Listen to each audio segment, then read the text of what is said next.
नमस्कार। सीमा क्रिएटिभ हाउसले उत्पादन गरेको कार्यक्रम हाम्रो सरोकारको यो श्रृङ्खलामा यहाँहरूलाई हार्दिक स्वागत छ। म सन्तोष सुवेदी। कार्यक्रम हाम्रो सरोकार तपाईँ प्रत्येक महिनाको पहिलो र तेस्रो शनिबार साँझ 36 बजे एनटिभी कोहलपुरमा हेर्न सक्नुहुन्छ।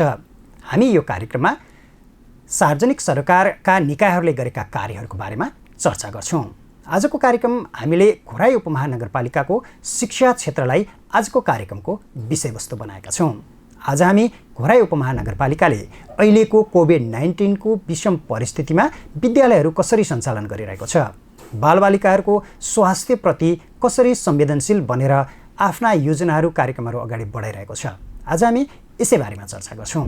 यसबारेमा कुरा गर्नका लागि हामीसँग घोराई उपमहानगरपालिकाको शिक्षा महाशाखा प्रमुख विनोद गौतम हुनुहुन्छ। विनोदजी, यहाँलाई स्वागत छ। धन्यवाद सन्तोषजी। अहिले यो यस्तो अवस्थामा कोभिड-19 को विषम परिस्थिति छ, विद्यालयहरू खुल्ने क्रम जारी छ। अहिलेसम्म कति विद्यालयहरू खुले? अब सबभन्दा पहिले त यो 2077 साल आश्विन 1 गतेदेखि यो वर्षको शैक्षिक सत्रको शुभारम्भ भएको छ भन्ने कुरा पहिले हामीले बुझ्नु पर्यो। किनभने अब यो 2077 साल वैशाख 1 गतेदेखि 2077 साल चैत्रको मसान्तसम्मको 12 महिनाको जो शैक्षिक सत्रको अवधि हो, त्यो अवधि यो के अरे विशेष परिस्थिति कोभिड-19 को कारणले सङ्कुचित भएर यो 7 महिनाको अवधिमा समायोजन भएको छ। अब भर्खरै मात्रै शिक्षा विज्ञान तथा प्रविधि मन्त्रालयले जारी गरेको विद्यार्थी सिकाइ सहजीकरण निर्देशिका 2077 जारी भए पश्चात बल्ल असोज 1 गतेदेखि विद्यालयहरूको वैधानिक रूपमा चाहिँ शैक्षिक सत्र कायम गरिएको छ र विद्यालय खुल्ने भन्दा पनि विद्यालयको सिकाइ प्रक्रियालाई कसरी सुचारू गर्न सकिन्छ भन्ने सम्बन्धमा अहिलेको मुख्य चाहिँ विद्यालय सञ्चालन सम्बन्धी प्रक्रिया हो। र यति बेला घोराई उपमहानगरपालिकाका संस्थागत विद्यालयहरू, सामुदायिक विद्यालयहरू, लगभग सबै विद्यालयहरूले यो सिकाइ प्रक्रियालाई चाहिँ कन्टिन्यू गरेको अवस्था छ हैन। अब यो मूल यो विद्यार्थी सिकाइ सहजीकरण निर्देशिकालाई आधार बनाएर नै अब यो सिकाइ प्रक्रिया अगाडि सारिएको छ। विकल्पहरू दिएको थियो, त्यो विकल्पहरूमा मध्ये चाहिँ घोराई उपमहानगरपालिकामा 2वटा विकल्प चाहिँ बढी सहज हुन्छ भन्ने आइरहेको थियो। एउटा चाहिँ भौतिक रूपमा विद्यालयमा उपस्थित भएर र एउटा अनलाइन प्रविधिबाट। कुनै विद्यालयले दुईटै विधि अपनाएका छन्, सबै विद्यालयले, वा केहीले चाहिँ एउटा विकल्प पनि अपनाएको हैन? अब यो के अरे वैकल्पिक जो विधिहरू छ, यो विधिमा 2टा विधि मात्रै भन्ने छैन हैन। यसमा बालबालिकाहरूले आफ्नो घरमा बसेर यदि सुविधा लिन सक्छन्, उनीहरूको चाहिँ के अरे सुविधा लिन सक्ने अवस्था छ भने उनीहरूले अन्य 5वटा विधिहरूमध्ये अन्य विधिहरू पनि लिन सक्ने अवस्था छ। तर अब व्यवहारमा र प्रयोगमा चाहिँ आएको के अरे प्र्याक्टिकल्ली हेर्दाखेरि अब अनलाइन के अरे सिकाइ पद्धति यो अहिलेको निर्देशिका जारी हुनुभन्दा पहिले पनि यो के अरे आषाढको महिनामा यसलाई अभ्यास गरिएको हो। मूलतः नेपाल अधिराज्यभरि नै अभ्यास गरिएको हो। यो निर्देशिका आउनुभन्दा पहिले अर्को निर्देशिका जारी भएको थियो, त्यति बेला त्यो खारेज भएर यो निर्देशिका लागू भएको छ। र यो 2वटा विधिहरूमा अब सबैभन्दा सुरक्षित र सबैभन्दा वैज्ञानिक, सबैभन्दा व्यावहारिक त अनलाइन विधि नै हो। अनलाइन विधि सबैभन्दा चाहिँ सुरक्षित छ यो समयमा।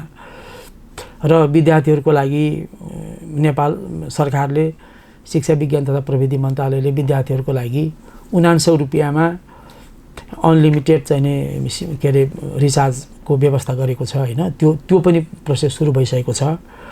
र अर्को अब हाम्रो चाहिँ देशकाल परिस्थितिलाई हेर्दाखेरि, हाम्रो चाहिँ लोकालिटीको अवस्थालाई हेर्दाखेरि अब जहाँ पहुँच छैन, जो चाहिँ के अरे अनलाइन प्रविधिमा जोड्न सक्दैनन्, त्यस्ता बालबालिकाहरूको सम्बन्धमा विद्यालय सञ्चालन गर्ने, विद्यालय खोल्ने भन्ने चाहिँ अभिप्राय होइन। फेरि यसमा गलत किसिमको अर्थ पनि लाग्न सक्छ हैन। माननीय मन्त्रीज्यूले पनि बारम्बार भनिराख्नु भएको छ कि सबैलाई चाहिँ विद्यालय खुला नगरिदिनको लागि अपिल गर्दछु भनेर उहाँले अपिल गरिराख्नु भएको छ। त यो विद्यार्थी सिकाइ सहजीकरण निर्देशिकाको भावना के हो, त्यसको चाहिँ नि मकसद के हो भन्ने कुरा हामीले बुझ्दाखेरि विद्यालयलाई हामीले अगाडि पछाडि जस्तो औपचारिक रूपमा स्कुलहरू सञ्चालन गर्ने, गेट खोल्ने, घन्टी लगाउने, प्रार्थना गर्ने, अन्य अतिरिक्त क्रियाकलापहरू सञ्चालन गर्ने, विद्यार्थीको त्यही किसिमको चाहिँ मुभमेन्ट बढाउने भन्नेतिर पनि कसैको कयौँ पालिकाहरूमा त्यो किसिमको पनि मोडालिटीमा गएको देखिन्छ। परन्तु यो अहिलेको यो कोभिड-19 को विषम परिस्थितिमा त्यसरी विद्यालय खोल्ने भनेको होइन।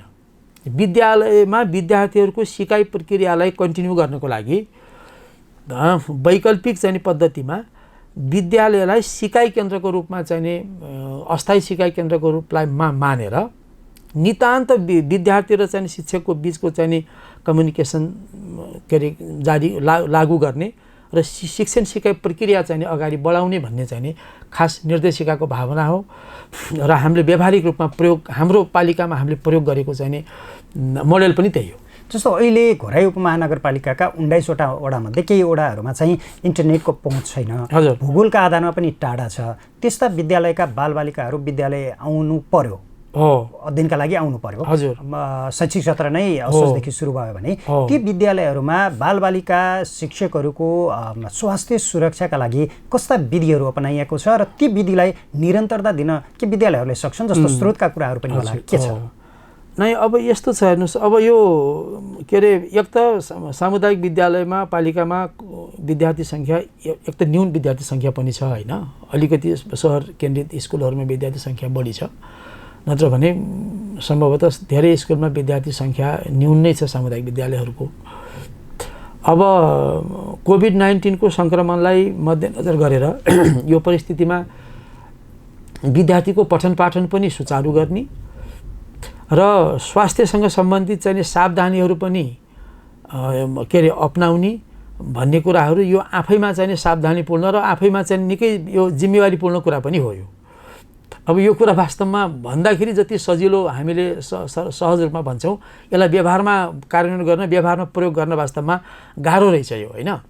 हामीले अब विद्यालयको सँगसँगै हामीले अन्य सङ्घ संस्थाहरू जस्तो डिपार्टमेन्टल स्टोरहरू भयो, ब्याङ्कहरू भयो, सहकारीहरू भयो, विद्युत लाइनहरू भयो, यातायातका कुराहरू भयो होइन, हाम्रो सामाजिक जीवनका विभिन्न चाहिँ पक्षमा गएर हेऱ्यौँ भने यो भनाइ र गराइमा चाहिँ अलिकति भिन्नता देखिन्छ। तर विद्यालयको सम्बन्धमा के छ भन्दाखेरि मैले आफूले विद्यालय यो हामीले यो के अरे वैकल्पिक पद्धति लागू गरिसकेर पछि विद्यालयमा गएर अब्जर्भेसन गर्दाखेरि यसको कस्तो देखिन्छ त यसको चाहिँ रेस्पोन्स भन्दाखेरि वास्तवमा अन्य क्षेत्रमा भन्दा विद्यालयको बालबालिकाहरूमा धेरै सावधानी र सजगता अपनाइएको छ। किनभने जस्तो हात धुने कुराहरू छ, साबुन पानीले हात धुने कुराहरू छ, सेनिटाइजर प्रयोग गर्ने कुराहरू छ, शौचालयको प्रयोग गर्ने कुराहरू छ, विद्यार्थीहरूको चाहिँ दूरीहरू चाहिँ नबढाइकन चाहिँ विद्यार्थीहरू आउँछन् जान्छन्, त्यो वास्तवमा अर्को क्लासमा पढिरहेको विद्यार्थीलाई थाहा पनि हुँदैन। तर विद्यार्थीको मूल उद्देश्य भनेको त सिक्ने हो, सिकाइ हो होइन, पढ्ने पढाउने हो, त्यो क्रियाकलापहरू चलिरहेको छ। र अर्को कुरा अब विद्यार्थीहरूलाई त्यो सावधानी चाहिँ अपनाउनुपर्छ भन्ने कुराको सूचना दिने एउटा राम्रो सूचना सम्प्रेषण गर्ने एउटा थलो पनि विद्यालय भएको छ भनेपछि अब अभिभावकहरूको के अरे चाहिँ पर्सपेक्टिभबाट हामीले हेऱ्यौँ, के अरे नागरिक समाजको पर्सपेक्टिभबाट हेऱ्यौँ, विद्यार्थीहरूको पर्सपेक्टिभबाट हेऱ्यौँ भने सबैले यसको सावधानीलाई अपनाउनको लागि सबैजना मान्छे यसमा सचेत हुनुपर्छ। अहिले विद्यालयहरूले जुन स्वास्थ्य सुरक्षाहरू अपनाएको छन् यहाँले पनि भन्नुभयो, त्यसलाई निरन्तरता दिन सक्छन् त? किनभने सामुदायिक विद्यालयहरू सबैसँग चाहिँ पैसा ल्याउँदैन, शुल्क नल्याउने अथवा स्रोतहरू नभएका विद्यालयहरू पनि छन्। ती विद्यालयहरूले बालबालिकाहरूको लागि आवश्यक पर्ने स्वास्थ्य सुरक्षाहरू, सेनिटाइजरहरू, यस्ता सामग्रीहरू के कन्टिन्यू गर्न सक्छन्? होइन, यो कस्तो भन्दा नितान्त अब व्यक्तिगत स्वास्थ्य विद्यार्थीको जीवन रक्षासँग जोडिएको कुरा हो होइन। त्यसले गर्दाखेरि यो एकदमै धेरै ठुलो धनराशि खर्च हुने, एकदम असीमित के अरे पैसा खर्च हुने विषयवस्तु पनि खासै होइन यो। अब के अरे 1-2 दर्जन साबुन, 1-2 दर्जन चाहिँ सेनिटाइजर र पानीको के अरे विद्यालयले उपलब्ध गराउने र त्यसलाई कन्टिन्यू गर्ने भन्ने कुरा वास्तवमा गाह्रो कुरा छैन। किन भन्दाखेरि विद्यालयमा सामुदायिक विद्यालयमा विभिन्न शीर्षकहरूमा चाहिँ निकासा हुने गर्छ होइन। अब यो अहिलेको समसामयिक परिस्थितिमा अब पहिले जुन किसिमको विद्यालय लक्षित कार्यक्रमहरू थियो अब त्यो विद्यालय लक्षित कार्यक्रममा पनि नेपाल सरकार अब शिक्षा मन्त्रालयले त्यसलाई परिवर्तन गर्न जरुरी छ। जस्तो फर इक्जाम्पल यो मोबाइल के अरे चाहिँ सहुलियत डाटाको कुराहरू आयो होइन। अब अन्य चाहिँ विद्यालयमा जाने के अरे चाहिँ अनुदानहरू अन्य खर्चहरूलाई कटौती गरेर हामीले आवश्यकता अनुरूप चाहिँ खर्च गर्ने परिपाटीको विकास त गर्ने परिकल्पना पनि गरेकै छौँ र त्यो सहजता हुन्छ, त्यसमा समस्या पर्दैन। त्यो विनोद चाहिँ यही बेलामा हामी हेऱ्यौँ भने असोजदेखि शैक्षिक सत्र सुरु भएको छ, जबकि शैक्षिक सत्र वैशाखदेखि सुरु हुने हो। 6 महिना करिब 5 महिना चाहिँ व्यतीत भइसकेको छ। यो बेलामा पढाइ सुरु हुँदा घोराइ उपमहानगरपालिकाले जस्तो परीक्षा सञ्चालन गर्ने कक्षा 5 र 8 को त उपमहानगरपालिकाले वा स्थानीय सरकारले हो। अब यो 6 महिनाको अवधिमा हेऱ्यौँ भने 6 महिना पनि पुरै पढाइ हुँदैन। यो बेलामा पहिलेको पुरै कोर्स के पढाइ सम्पन्न भएर परीक्षा गराउने सोचमा हो उपमहानगर? होइन, यस्तो छ। यो सबभन्दा पहिले एउटा कुरा सबैले आत्मसात गर्नुपर्ने, सबैले बोध गर्नुपर्ने कुरा के छ भन्दा यो आफैमा चाहिँ नि कठिन र विषम परिस्थिति हो यो होइन। यो परिस्थितिले हामीलाई जम्मा 7 महिनाको अवधिमा एक शैक्षिक सत्र हामीले जो मानेका छौँ त्यो एक शैक्षिक सत्रको अवधि महिनाको अवधि गर्दाखेरि जम्मा 7 महिना मात्रै छ। अब त्यो 7 महिनाको अवधिमा विद्यालयका आवधिक के अरे चाहिँ मूल्याङ्कनका तरिकाहरूदेखि लिएर वार्षिक परीक्षा समेत यही 7 महिनाको अवधिमा सम्पन्न गर्नुपर्ने हुन्छ। अब यो तपाईँले भनेको कुरा यो आफैमा चाहिँ नि यो एकदमै एजुकेसनको क्षेत्रमा चाहिँ नि यो जटिल कुरा हो। तर यो जटिल कुरालाई पनि समायोजन कसरी गर्ने भन्ने कुरा चाहिँ नि यो झन् जटिल छ र यसलाई चाहिँ नि समायोजन गर्नको लागि धेरै प्रयास गरिएको छ। त्यसमा के गरिएको छ त भन्दाखेरि जस्तो अब जो फुल करिकुलम हो पाठ्यक्रम होइन, किनभने अब त पाठ्यक्रम अनुसारको चाहिँ पठन पाठन गर्न पर्यो। पहिले त पाठ्यक्रमलाई समायोजन गरियो। अब पाठ्यक्रमलाई समायोजन गरिएर अब के अरे कैयौँ विषयवस्तुहरू कैयौँ कन्टेन्टहरू मिनिमाइज भयो होइन। अब 7 महिनाको अवधिमा यसैमा परीक्षा पनि लिने, यसमा चाहिँ त्रैमासिक परीक्षा अर्धवार्षिक परीक्षा पनि गराउने, यसैमा शनिबारको बिदा पनि हुन्छ। अन्य अब यो राष्ट्रिय के अरे पर्वहरू पनि यो बिचमा परिरहेका छन्, जस्तो दसैँ छ, तिहार छ, माघी छ होइन। यो सबै कुराहरूलाई समायोजन गर्दै जाँदाखेरि अब यो परिस्थितिलाई सामना गर्दै जाने र परिस्थितिसँग लड्दै जुझ्दै गएर यो चाहिने परिस्थितिबाट के अरे यो विद्यालयलाई मुक्त गराउने यो शैक्षिक सत्रलाई कसरी सहज रूपमा अवतरण गराउन सकिन्छ भन्ने कुरामा चाहिँ नि अब शिक्षाका विज्ञहरूले अब नेपाल सरकार शिक्षा मन्त्रालयले पनि यसमा चाहिँ अब वर्कआउट गरिरहेको छ।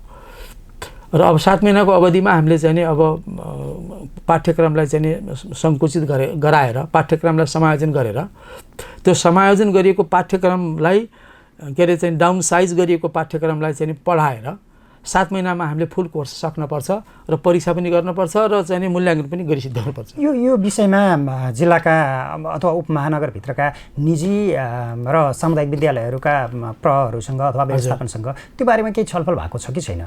नै, यो विषयमा छलफल भएको छ। संस्थागत विद्यालयको व्यापसनको के अरे चाहिँ प्रतिनिधिहरूसँग पनि व्यापक छलफल भएको छ। सामुदायिक विद्यालयको प्रधान अध्यापकहरूसँग पनि व्यापक छलफल भएको छ। नगर शिक्षा समितिमा पनि व्यापक छलफल भएको छ। अब मूल रूपमा अब एउटा के अरे विद्यालय यो विद्यार्थी सिकाइ सहजीकरण निर्देशिकालाई टेकेर अब हामीले चाहिँ कसरी यो परिस्थितिलाई चाहिँ बाट के अरे सिकाइ प्रक्रियालाई हामीले विद्यालयमा जोड्न सक्छौँ भन्ने कुरामा लगभग अब सबै मान्छेहरू चाहिँ नि जानकार नै छन् होइन। अब यसमा अभिभावकहरूको कसैको फरक धारणा पनि छ। जस्तो बालबालिकाहरू हामीले विद्यालयमा यो परिस्थिति सहज नभएसम्म हामी पठाउँदैनौँ र हाम्रो घरमा भएको हामीसँग सुविधा छ र हामी घरमै बालबालिकाहरूलाई चाहिँ नि के अरे पठन पाठन गराउँछौँ भनेर चाहिँ विद्यालय नपठाउने अभिभावकहरू पनि हुनुहुन्छ होइन। त्यसैले यसमा बाध्यता छैन, तर अभिभावकहरूकै सल्लाह लिएर अभिभावकहरूकै सहमतिबाट यो सबै प्रक्रियाहरू सुचारू गरिएको हो। अहिले यो एउटा चाहिँ चर्चामा रहेको अथवा सबैको के हुन्छ भन्ने विषय छ। सशरीर वा भौतिक रूपमा विद्यालयमा बालबालिका उपस्थित हुँदाखेरिको शुल्क र अहिले चाहिँ अनलाइन प्रविधिबाट कक्षा भइरहँदाखेरिको शुल्क चाहिँ एउटै भयो भन्ने के छ त्यसमा? अगाडिको कक्षाहरूमा वा योभन्दा अघिल्ला वर्षहरूमा बालबालिकाले दिने जुन कक्षामा पढ्थ्यो त्यो बेलामाको शुल्क विद्यालयले लिने र संस्थागत विद्यालयहरूको र अहिले ल्याउने शुल्क एउटै हो वा समायोजन भएको छ? होइन, शुल्क सम्बन्धमा कस्तो छ भन्दाखेरि यो स्थानीय तहको स्थानीय सरकारको फरक फरक मोडालिटी छ यसको, होइन? जस्तो हामीले जुन मोडलमा चाहिँ नि यहाँ निर्देशन गरेका छौँ घोराई उपमहानगरपालिकामा, त्यही मोडल चाहिँ नि लम्है नगरपालिकामा नहुन सक्छ, तुलसीपुरमा फरक हुनसक्छ, होइन? किनभने आफ्नो स्थानीय सरकारले आफ्नो आफ्नो पालिकामा फरक फरक रूपमा कार्यान्वयन गरेको छ। अब हाम्रो यहाँको तपाईँले को उठाएको सन्दर्भ कस्तो छ भन्नुहुन्छ भने अब फीको सम्बन्धमा खास गरिकन अब फीको कुरा गर्दाखेरि संस्थागत विद्यालयसँग बढी केन्द्रित हुन्छ यो, होइन?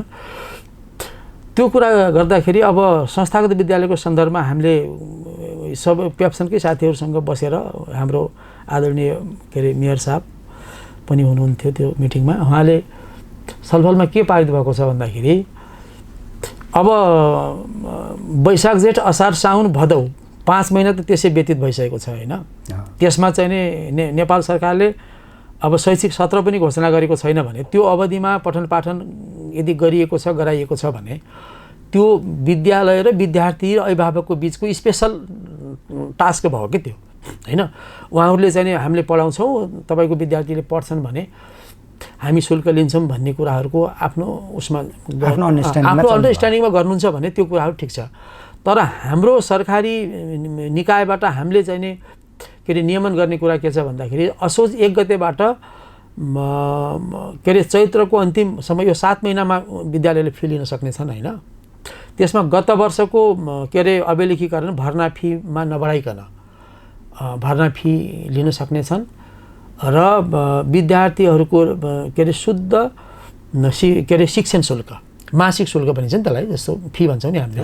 अब त्यो फीमा चाहिँ नि स्कुलहरूले जस्तो ट्रान्सपोर्टेसन गाडीको, ल्याबको, अनि गएर अन्य चाहिँ नि के अरे लाइब्रेरीको, होइन, लगायतका इन्क्लुडिङ धेरै किसिमको फीहरू जोडेर ठुलो भोल्युम निस्किन्छ नि, त्यो भोल्युम निकाल्न पाइने छैन।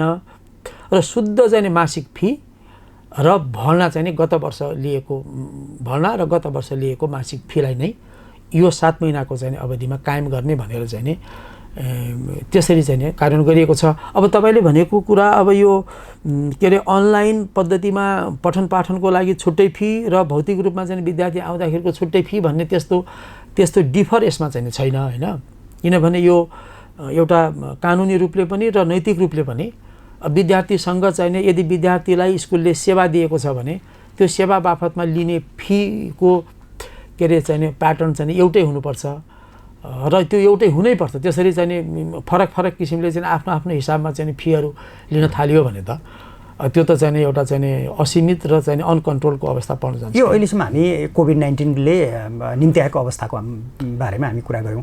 घोराई उपमहानगरपालिकामा जनप्रतिनिधि आइसकेपछि हामी चाहिँ शिक्षालाई यस्तो गराउँछौँ, सुधार हुन्छ, सामुदायिक विद्यालयहरूको संस्थागत विद्यालयहरूले पनि अनावश्यक चाहिँ भार बोकाइरहेको छ अभिभावकहरूलाई भन्ने व्यापक चर्चा हुन्थ्यो। अहिले चाहिँ धेरै समय पनि बिताइसकेको छ। घोराई उपमहानगरपालिकाको क्षेत्रभित्रका सामुदायिक विद्यालयहरूको शैक्षिक अवस्था सुधारका लागि चाहिँ कस्ता प्रयासहरू भइरहेको छ पछिल्लो यो कोभिड-19ले पारेको असरलाई एकछिन छोडेर कुरा? हजुर, अब यस्तो छ, विद्यालय सुधार गर्ने कुराहरू के छ भन्नुहुन्छ भने अब हरेक पालिकाको हामीले यो के अरे चाहिँ स्थानीय तह गठन भइसकेपछि शिक्षाको क्षेत्रलाई चाहिँ यदि राम्रोसँग अध्ययन र विश्लेषण गऱ्यौँ भने वास्तवमा अहिले सबै शिक्षाका कार्यक्रमहरू सङ्घीय कार्यक्रमबाटै सञ्चालित छन्, होइन? सबै बजेट पनि सङ्घीय बजेट, जस्तो कार्यक्रमहरू पनि सङ्घीय कार्यक्रममै के अरे चाहिँ नि त्योमा निर्भर छ के।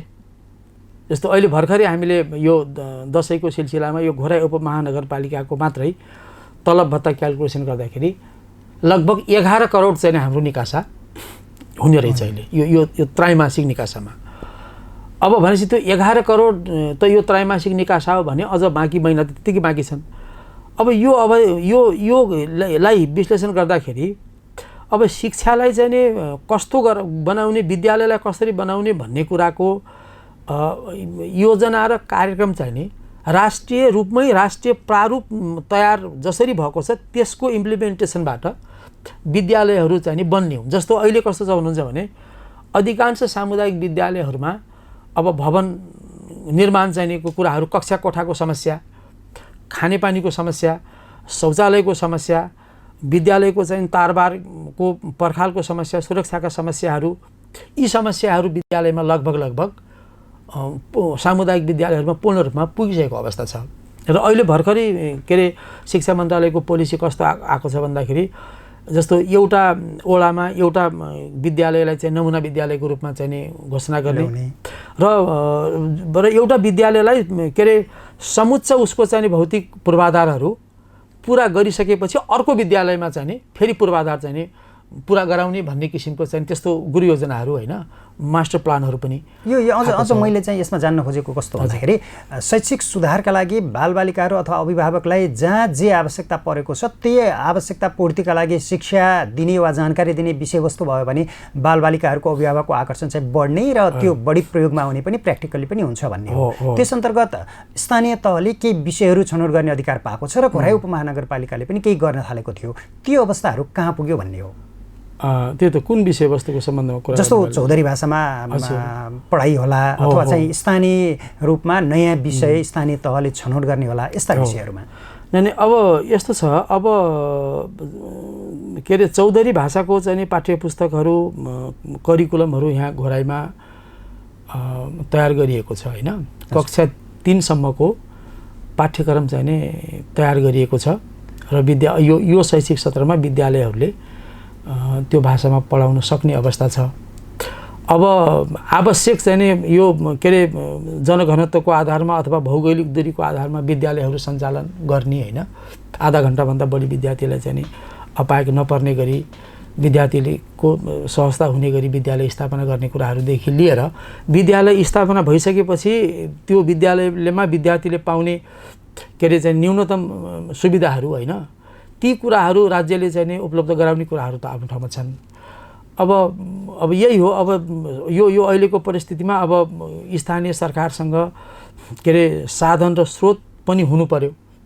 फेरि स्थानीय सरकारसँग शिक्षा मात्रै छैन होइन, यसका चाहिँ नि शिक्षा, स्वास्थ्य, कृषि, सहकारी लगायत छौँ। अब यो अहिले तयार पारेको जुन थारू भाषाको कुराहरू भयो, यो चाहिँ के आगामी शैक्षिक सत्रबाट केहीमा चाहिँ लागू गर्ने भन्ने केही छ? अच्छा, यो यस्तो छ। यो ऐच्छिक करिकुलम हो होइन, इच्छाधीन करिकुलमको रूपमा विकास गरिएको छ यसलाई। अब जुन इच्छाधीन के अरे विषय विद्यालयले कम्पलसरी पढाउनै पर्ने हुन्छ, त्यसमा विद्यालयको चोइसमा चाहिँ यो थारू भाषाको पाठ्यक्रम जाने हो होइन। अब यसमा जस्तो बहुसङ्ख्यक थारू समुदायका केटाकेटीहरू भएको ठाउँमा यो के अरे चाहिँ पाठ्यक्रम लागू हुन सक्छ, लागू हुन पनि सक्छ, नहुन पनि सक्छ। किनभने हामी थारू भाषाको पाठ्यक्रम प्रयोग गर्दैनौँ, हामी समुदायले होइन, त्यो विद्यालयले विद्यार्थीहरूको चाहिँ के अरे रुचि हेरेर, जस्तो हामी थारू भाषाको पाठ्यक्रम लागू कार्यान्वयन गर्दैनौँ, हामी अङ्ग्रेजी भाषाको इच्छाधीन गर्छौँ भनेर थारू समुदायको मान्छेले भन्यो भने त उसले इच्छाधीनको रूपमा अङ्ग्रेजी भाषाको चाहिँ पाठ्यक्रम लागू हुन सक्छ त्यहाँ लगायत। अब त्यहाँको आवश्यकता के छ होइन, त्यो लोकालिटीको आवश्यकता के छ, विद्यार्थीहरूले कुन विषयलाई महत्त्व दिन्छन्, त्यसको आधारमा चाहिँ नि जान्छ सन्तोषजी। हुन्छ, हस् विनयजी। घोराई उपमहानगरपालिकाको शिक्षा महाशाखाले अथवा घोराई उपमहानगरपालिकाले यो कोभिडको अवस्थामा गरेका कार्यहरूको बारेमा कुरा गर्न हामीलाई समय दिनुभयो, यसको लागि यहाँलाई धन्यवाद। हजुर, यो यहाँलाई पनि धेरै धेरै धन्यवाद छ, किनभने यो घोराई उपमहानगरपालिकाको शैक्षिक गतिविधिको सम्बन्धमा जानकारी दिने जो चाहिँ मौका दिनुभयो, यसको लागि एनटिभी कोलपुरलाई म हार्दिक धन्यवाद दिन चाहन्छु। हस् त, हामी कार्यक्रमको अन्त्यमा आएका छौँ। आजको कार्यक्रम यहाँलाई कस्तो लाग्यो? कार्यक्रमसँग सम्बन्धित कुनै सुझाव, गुनासा वा केही छ भने, प्रतिक्रिया छ भने हामीलाई इमेल गर्न सक्नुहुन्छ। हाम्रो सरकार @gmail.com मा यहाँले पठाउनुभएका प्रतिक्रियाहरू हामी कार्यक्रममा समावेश गर्नेछौँ। हस् त, आगामी महिनाको पहिलो शनिबार साँझ 36 बजे फेरि नयाँ विषयवस्तुका साथ कार्यक्रम हाम्रो सरोकारमा हामी उपस्थित हुनेछौँ। अहिलेका लागि म बिदा हुन्छु। नमस्कार।